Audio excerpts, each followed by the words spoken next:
My brother asked to stay at my place, just for a month, with his girlfriend. 3 months later, they changed the curtains, rearranged my furniture, started telling neighbors it was their house. Then Dad called saying, "Just transfer the deed. He needs it more than you." I smiled, said, "Okay," then did something none of them saw coming. My brother turned my guest room into his bedroom, told the neighbors it was his house, and my dad asked me to transfer the deed. I smiled, said, "Okay," and then did the one thing they never expected. I kept my word. Just not the way they heard it. This is a story about the word okay. I said it 6 times over 3 months. Each time it meant something different. The last time, it meant something none of them were ready for. Okay, number 1. My brother Mitch called on a Tuesday evening in March. I was in my kitchen making pasta, the kind you make when you live alone and nobody's watching. Which is to say, I was boiling noodles and calling it cooking and feeling no shame about it because shame requires a witness and I had none, which was apparently the problem my family intended to fix. Mitch is 31. He speaks with the specific confidence of a man who has never carried a mortgage and doesn't understand why other people find that stressful, the way someone who's never held a baby talks about parenting, with certainty and zero calluses. His girlfriend Jordan was next to him on speaker. I could hear her breathing. That detail becomes relevant later when I hear her breathing on a Ring doorbell camera at 2 a.m. saying things she didn't think anyone would record. "Hey, our lease is up and we need a place for like a month. Just until we find something. Can we crash at yours? My name is Grant. I'm 28. I'm a civil engineer, which means I design things that hold weight, which is ironic given how much weight I was about to carry for people who contribute none. I bought my house for $224,000 when I was 27, after saving since I was 22. 6 years. $44,000 down payment accumulated through a salary that started at $48,000 and climbed to $72,000 through promotions I earned by showing up, performing, and not sleeping in break rooms, which is a standard I hold for myself, and which, it turns out, puts me in a different category than my brother. 14 monthly mortgage payments of $1,340, none late. Property tax, $2,800 a year. Home insurance, $1,200. Total cash investment since purchase, approximately $66,760. I picked everything in the house myself. The furniture, the layout, the paint, a warm off-white that the store called Linen Cloud, and that I call white because I'm a civil engineer and we don't rename colors. The couch I test sat in a showroom for 15 minutes while a salesman watched me with the patient confusion of someone who has never seen a customer care this much about seat depth. The bookshelf I assembled from a kit, which took 4 hours instead of the estimated 90 minutes on the box, and which I positioned on the east wall so I could see the spines from the couch, because owning books you can't see from where you sit is a filing system, not a library. The gray linen curtains I bought on a quiet Saturday at a home store because I had nothing else to do and liked the way they filtered the morning light, turning it from sharp white to something softer, the kind of light that makes a kitchen feel inhabited instead of just occupied. I stood in the store holding 2 panels up to the fluorescent ceiling lights, which is not the same as natural light, but close enough if you squint, and I chose the gray because it was quiet. Not dark, not dramatic, just quiet. The kind of color that doesn't announce itself, which is how I prefer most things in my life, present but not performing. This wasn't my first time helping Mitch. For 2 years before this call, I'd been sending him $300 to $500 a month. Rent help, usually around the 28th when his account hit a number that made him nervous, which for Mitch is any number below the cost of dinner and drinks on a Friday night. A car payment once. A medical bill that turned out to be a dental bill that turned out to be a cosmetic dental bill, which is a journey I didn't ask follow-up questions about, because follow-up questions with Mitch are like opening nesting dolls, except each doll is a worse financial decision than the last, and the smallest doll is always empty. Venmo transfers with notes like, "Appreciate it, bro," and "Last time I swear." A phrase that renews automatically, like a subscription nobody cancels because the cancellation button requires a conversation nobody wants to have. Total over 2 years, approximately $8,400. I calculated this number one evening after Hal's call, sitting at my kitchen table with a Venmo history scrolled back 24 months, each transaction timestamped and captioned with gratitude that expired between payments. $8,400 is not a small number on my salary. It's 2 months of mortgage. It's a year of property tax. It's the down payment on a used car. I sent it willingly. I sent it because Mitch is my brother, and because the Mitch who sat on my futon and told me to take the harder program was the Mitch I thought I was sending money to. I was wrong. I was sending money to the Mitch who would later change my curtains. The brother asking for just a month had been financially supported for 24 months. The house was the next withdrawal, not the first. I said okay. I meant, sure, 1 month. The guest room is yours. I'll clear the closet. Okay, number 2. The month started fine. Mitch and Jordan took the guest room. Jordan brought 2 suitcases and a box of kitchen things she described as essentials, which included a panini press nobody asked for, a garlic rocker that looks like a tiny skateboard for garlic, and a set of decorative plates she hung on the guest room wall on day 3. I noticed the plates. I didn't mention them. Mentioning decorative plates feels petty, and I was still operating under the assumption that petty was the worst thing you could be. I was wrong. The worst thing you can be is patient with people who mistake your patience for permission. Jordan works as a paralegal assistant at a small firm. She understands paperwork. She understands how residency is established in our state. She understands what documents matter when someone wants to prove they live somewhere. I didn't know this was relevant until it became the most relevant thing about her. Week 2. Jordan replaced the curtains. My gray linen curtains. The ones I bought on a Saturday. The ones that made the morning light feel like morning instead of an alarm. She replaced them with yellow floral curtains from a discount store. She told me, these looked old. I thought I'd freshen things up. She said it while hanging them, which means she'd already bought them, already taken mine down, already folded my curtains and put them somewhere I didn't see, and was informing me as a courtesy. Except a courtesy involves asking first, and this was a notification. And there's a difference between those 2 things that functions like the difference between a gift and a bill. I looked at the yellow curtains. They had a pattern. Flowers. Small ones. The kind of print you see on a tablecloth at a restaurant that's trying too hard to feel homey and achieving the opposite. The morning light came through differently. Brighter. Harsher. The kitchen didn't look like my kitchen anymore. It looked like someone else's idea of a kitchen, which is what it was. I said okay. I meant, you're here for a month. This isn't worth a fight. I can rehang mine when you leave. What I didn't know, Jordan posted the curtain swap on Instagram. Before and after photos. My gray curtains labeled before with a sad face emoji. Her yellow curtains labeled after with a heart. Hashtag new home, hashtag ours, hashtag moving up. Timestamped. Geotagged at my address. She documented the first modification like a renovation reveal on a house she doesn't own, doesn't pay for, and was invited into for 30 days. I found this post 8 weeks later when I was building the evidence file. Instagram is a confession platform for people who don't realize they're confessing. Okay, number 3. Month 2. The modifications accelerated the way they do when someone tests a boundary and finds it soft. Mitch rearranged the living room. Moved the couch from the east wall to the center.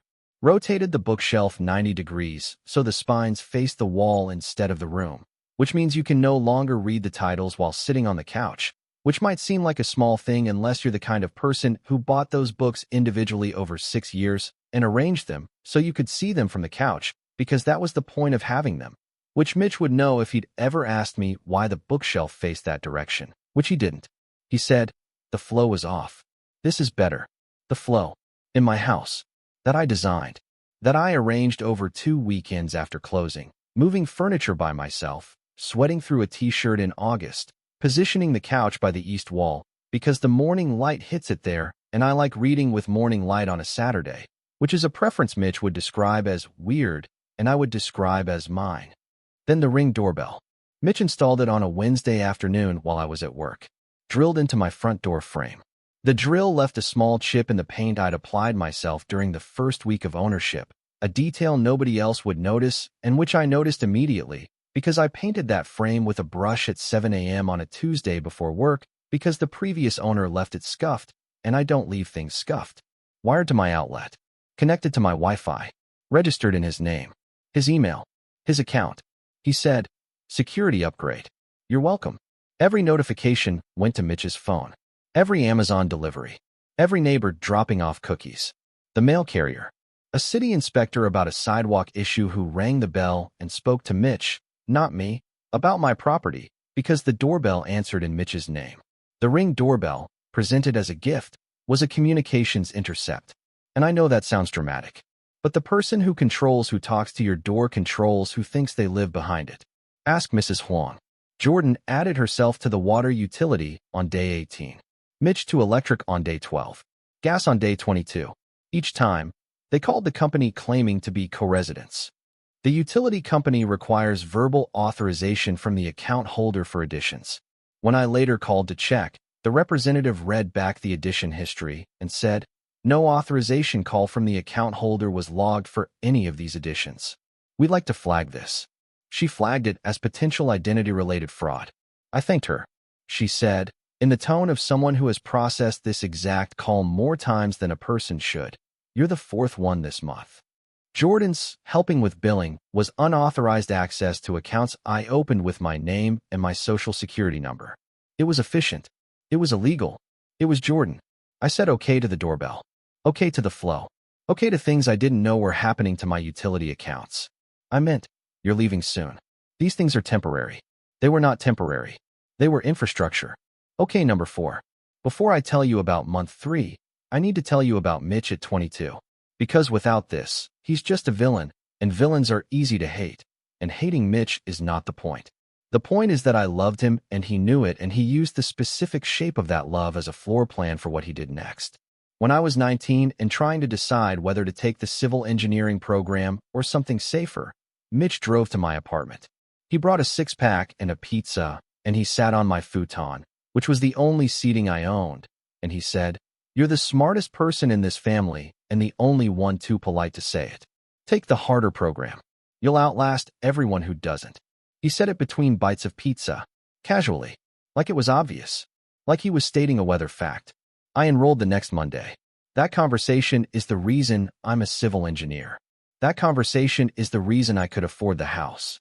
And that Mitch, the one on the futon with the pizza, is the one I kept saying okay to, because every time I looked at the Mitch changing my curtains, I was searching for the Mitch who believed in me when nobody else bothered. Month 3. I was spreading mulch in the front yard. Mrs. Huang, my neighbor, was watering her roses at 6:45 a.m. as she does every morning, rain or shine, in garden gloves that have more dirt embedded in them than actual glove. She waves at me when I leave for work, the kind of wave that's 3/4 hand and 1/4 entire arm. The wave of a woman who has decided you're worth acknowledging and doesn't do anything halfway. She leaned over the fence. Her secateurs were in her back pocket. The roses behind her were blooming in a way that suggested Mrs. Huang is better at maintaining living things than most families I know. Your brother told me you were moving to another city, and he was keeping the house. Is everything okay? I was holding a bag of mulch. 40 pounds. I put it down. I didn't pick it back up. It sat in my front yard for 3 days because I forgot about it, which is what happens to mulch when your brother tells your neighbor he owns your house. I drove to a coffee shop, a place called Bean Theory that serves oat milk lattes and has a parking lot that faces a strip mall, which is not where you'd expect to have a life-altering realization, but life doesn't coordinate with architecture. I sat there for 40 minutes with my hands at 10 and 2 on a steering wheel that wasn't going anywhere, running through 3 months one modification at a time. The curtains, the doorbell, the furniture, the utility accounts, the Instagram, Mrs. Huang, each one small enough to feel petty alone. Together, they were a blueprint. I realized I was sitting in the same seat I've sat in 1,000 times, in a car I pay for, outside a coffee shop in a town where I own a house, and my brother was inside that house telling people it belonged to him. The coffee shop smelled like espresso, and the warm pastry case, and the specific recycled air staleness of a building that opens at 5 a.m. and never quite resets. I didn't buy anything. I just sat. Jordan had joined the neighborhood Facebook group 6 weeks earlier. Her introductory post, "Hi everyone. I'm Jordan. We just moved into my address. Not staying with. Not visiting. Moved into." 3 neighbors liked it. One said, "Welcome to the neighborhood." The digital claim was 6 weeks old, time-stamped, geotagged, and public. She'd been building online presence while I was going to work and coming home and not checking the neighborhood Facebook group because I'm a 28-year-old civil engineer with a job and a mortgage and apparently a brother who was conducting a hostile takeover while I was designing bridges. Through a cousin who knows someone at Jordan's firm, I confirmed it. Every modification built a residency claim, utility accounts, mail redirects, social media presence, neighborhood introductions. Jordan wasn't redecorating. She was filing paperwork with soft furnishings. She was a paralegal who understood exactly which documents establish residency, and she was creating each one while telling me the curtains looked old. The curtains were 2 years old. They looked fine. She knew they looked fine. The curtains were never the point. Part of me wanted to call Mitch and ask him if he remembered the futon and the pizza and the sentence about the harder program. Part of me wanted to drive home and rip the yellow curtains off the windows and put my furniture back where it belonged and change the locks while they were out. And a small part of me, the part one sat within that parking lot for the longest, wanted to pretend Mrs. Huang hadn't said anything. Wanted to go home and spread the mulch and wave at her tomorrow and let the month become a year and never have the conversation that was coming because the conversation meant losing the version of Mitch who sat on my futon and told me I was smart. I said okay. This time the word didn't mean what the others meant. This okay was the turn. The click. The sound of a man who has been engineering other people's structures for 6 years deciding to engineer the defense of his own. Okay, number 5. How called Sunday morning. My father. A man who sells industrial equipment for a living and approaches family conversations the way he approaches quarterly reviews, with a prepared position and no interest in revisions. He lives 90 minutes away. Hasn't visited since the housewarming 2 years ago, which he attended for 45 minutes before saying he had a thing and driving home, which means either he had a thing or my house wasn't interesting enough to stay for, and I've spent 2 years not deciding which one is worse. His understanding of my home is based entirely on Mitch's narration, which, through Uncle Pete, I confirmed included, Grant verbally agreed to share the house, and he's thinking about transferring it. Both lies. Both planted to manufacture the pressure from inside the family, while Jordan manufactured the claim from inside the house. 2 tracks converging on the same deed. Mitch fed Dad a version of reality that didn't include the curtains, the doorbell, the Facebook post, the utility fraud, or the 2 a.m. phone call on the porch. Lies work best when you control the information, and Mitch controlled Dad's completely. I've been thinking about this, Grant. You're single. You can rent somewhere. Mitch has Jordan. They're building something together. They need stability. Just transfer the deed. You can always buy another one. He said, you're single, like a diagnosis. Like a condition that reduces your claim to the things you build. As if home ownership requires a relationship the way a mortgage requires a co-signer. Except it doesn't, because I signed mine alone and paid it alone and will own it alone. The word single in my father's mouth wasn't a description. It was a deduction. Mitch has a partner. Therefore, Mitch deserves a house. Grant is alone. Therefore, Grant can rent. The math only works if you believe coupled people are more real than single ones. And Hal believes this the way he believes in firm handshakes and early meetings and the idea that the louder son is the more important one. Through Uncle Pete, who called me later that week because Pete remembers birthdays and recognizes patterns and once told me, your father means well, but he listens to whoever talks loudest, and Mitch talks very loud. I found out something that made the call worse. Last year, Hal offered Mitch $15,000 toward a down payment on his own house. Mitch turned it down. Said the market is bad. The market was average. Mitch said no to $15,000 in free money because buying requires effort and a credit score and showing up to a closing. And taking my house required a month's patience and a girlfriend who understands residency law. Dad had the money. Mitch had the offer. They chose my house instead. The $15,000 is still in Hal's account. The deed transfer would have cost me $224,000 and cost them a phone call. I said okay. Hal heard yes. I meant, I understand everything now. Every curtain, every doorbell, every utility addition, every Facebook post, every lie to Mrs. Huang. I understand the shape of it. I know exactly what I'm going to do. Okay, number 6. The last one. The real one. Monday, 8 a.m. I called Reese, a lawyer who keeps a stress ball shaped like a brain on her desk that she squeezes during every sentence, which is distracting until you realize everything she says is worth hearing over the sound of compressed foam. She reviewed everything in 20 minutes. She said one sentence I'll carry longer than anything my father has told me. They didn't move into your house. They moved into your patience. Your patience ran out before your rights did. She drafted the eviction notice before I finished my coffee. The reclamation. Not with anger. With procedure. Because I'm a civil engineer, and when a structure is compromised, you don't yell at the foundation. You assess. You document. You rebuild. Ring doorbell first. I logged into my router at midnight, found the Ring's MAC address in the connected devices list, and called Ring support. The representative asked 3 verification questions about my address, my Wi-Fi network name, and the outlet the device was connected to. I answered all 3 because I own the house and I know it the way you know something you built. Account transferred in 35 minutes. Mitch's app went dark. He wouldn't know why until later. By then I had 3 months of footage downloading to my laptop while I ate a sandwich at my desk and pretended the world hadn't shifted. Utilities next. Called electric, water, gas. Removed every unauthorized name. Reverted everything to my name only. Changed every online login. The electric representative read back the addition history and said, "No account holder authorization was logged for these additions. Would you like us to flag this?" I said yes. She said, in the tone of someone who processes this exact call too often, "You're the 4th one this month." Jordan wasn't innovative. She was common. Thermostat. Replace the old dial with a Nest I control from my phone.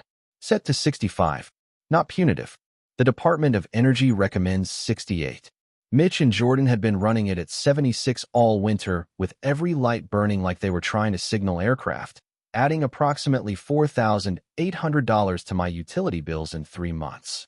They noticed the change within an hour. Couldn't adjust it. The app was on my phone. The house started responding to its owner again. The vents hummed at a temperature I chose in a house I pay for, and that sentence shouldn't feel like a victory, but it did. Then the footage. I sat in my bedroom at midnight with headphones in and watched 3 months of Ring recordings at double speed. Most of it was ordinary. Deliveries. Mrs. Huang's daily wave. A cat that visits my porch at 11 p.m. that I didn't know about and now feel responsible for. But 2 clips changed everything. The 2 a.m. clip. Week 6. Jordan on the front porch. Phone pressed to her ear. Voice low but audible because Ring microphones are designed for doorbell conversations, not conspiracies, but they don't discriminate. The plan is working. He doesn't suspect anything. Once we're on the utility bills and the mail is here, it's harder to kick us out. Give it 2 more months. 47 seconds. I played it 3 times. The 3rd time I noticed her voice was calm. Not nervous. Not whispering. Calm. Like she was reading a project update. Just a month was never the timeline. The month was the door. The plan was the house. The garage footage. Ring captured the day they cleared it. Jordan standing in the driveway directing. Mitch carrying things out. My camping gear. My toolbox. A shelf unit I built from a kit during my first week in the house. The assembly instructions still folded inside the top shelf because I keep things. They stacked everything on the curb. They were laughing. I watched my belongings get placed on the curb of my own house by a brother who told me 6 years ago to take the harder program because I was the smartest person in the family. That Mitch put my toolbox on the curb. I sent this clip to Hal. No caption. No context. Just the video. Let the footage be the speech. He didn't call for 3 days. Side-by-side compilation. Day 1 Ring footage. My house. Gray curtains. My furniture. Clean garage. My welcome mat. Month 3. Yellow curtains, rearranged rooms, shoe rack blocking the closet, garage stacked with their boxes, a welcome mat Jordan bought with a sunflower on it that I have never commented on and refuse to start now. Same camera, same angle, same house, different occupancy. I send it to the family group chat with one line. This is my house. This is what happened to it. Eviction notice served on a Tuesday. I handed it to Mitch in the hallway of my house.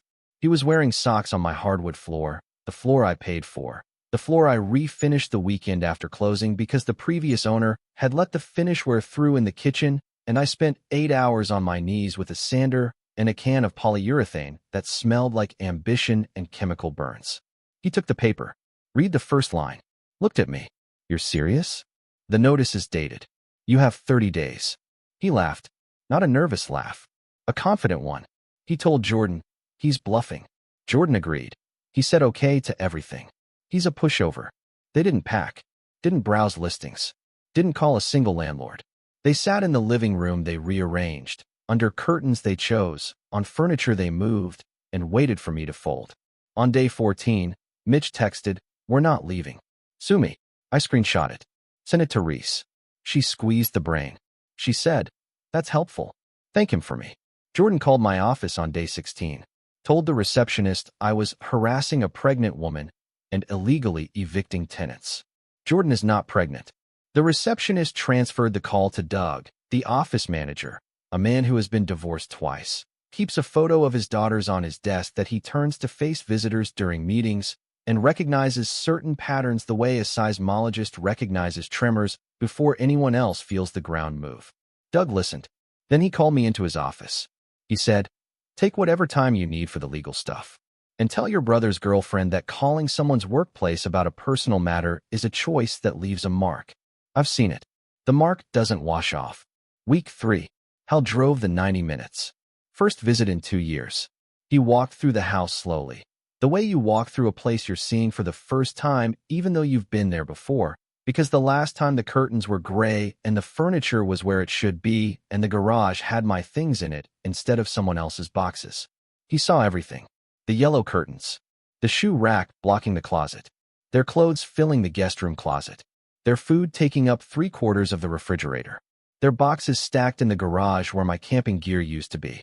The house smelled like Jordan's vanilla candles, sweet and synthetic, a scent that belongs in a store, not a kitchen.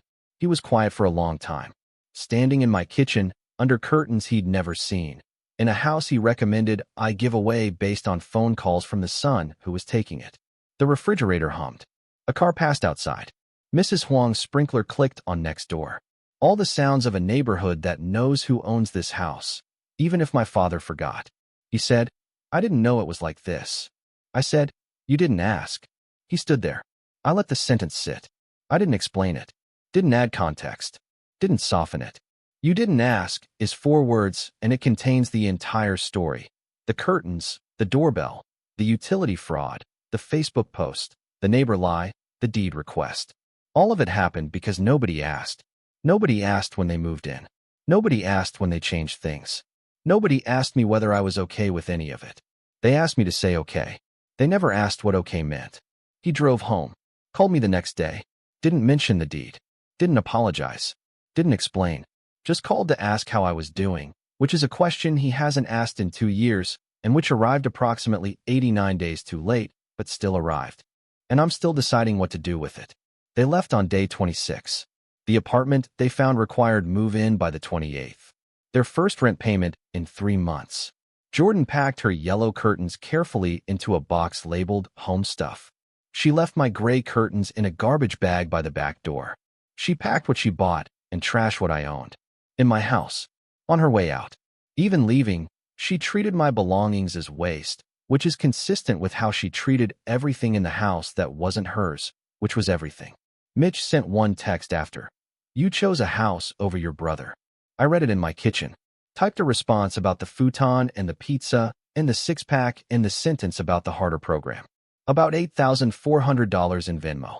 About $66,760 in mortgage payments. About gray curtains in a garbage bag. Deleted it. Typed another about the 2 a.m. phone call and the utility fraud and the neighbor lie. Deleted it. Put the phone face down on the counter. Some texts don't deserve responses. They deserve walls. Mine has gray curtains. I found the garbage bag that evening. It was leaning against the back door like something discarded on the way to somewhere better, which is how Jordan treats everything she leaves behind. Inside, my gray linen curtains. Wrinkled. Balled up. Undamaged. Jordan had folded her yellow ones into a labeled box with tissue paper between the folds, the kind of care you give to things you value. She left mine in a trash bag.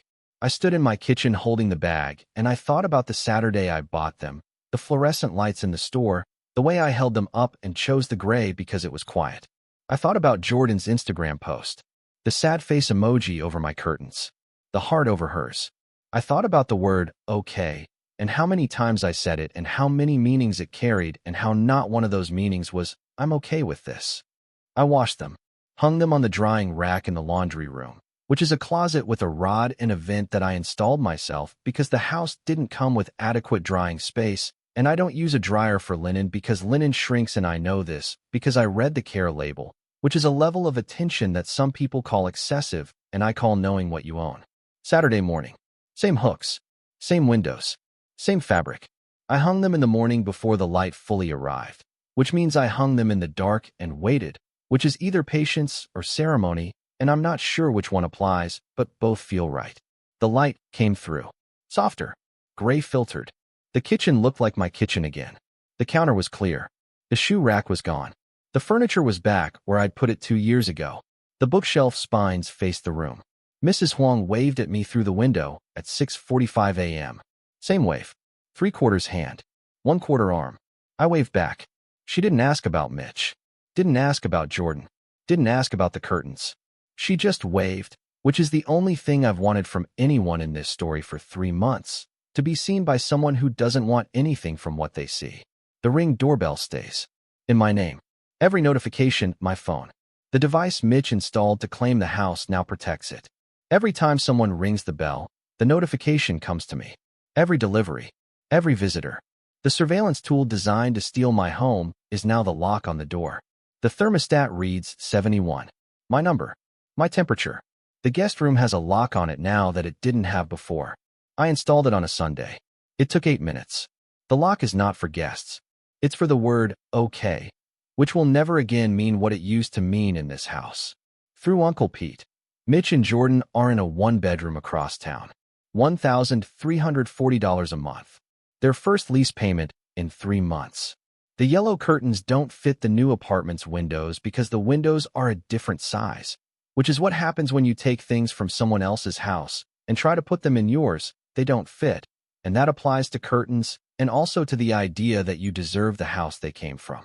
The curtains are in a storage unit. $189 a month. Jordan's Instagram is quiet. The hashtag new home post is deleted. The neighborhood Facebook introduction is gone. The digital footprint is being scrubbed, but screenshots don't scrub, and I have every one of them in a folder on my laptop labeled OK, because I'm a civil engineer and I label things. The curtains are gray. Linen. I bought them on a quiet Saturday when I had nothing else to do and liked the way they looked with the morning light. They're back on the windows. The yellow ones are gone. The house is mine. The doorbell is mine. The mortgage is mine. The curtains are gray. They were always gray. I just had to remind everyone, including myself, whose windows they hang in. Would you have said okay? Or would you have said it louder? Tell me in the comments. Subscribe if you want more.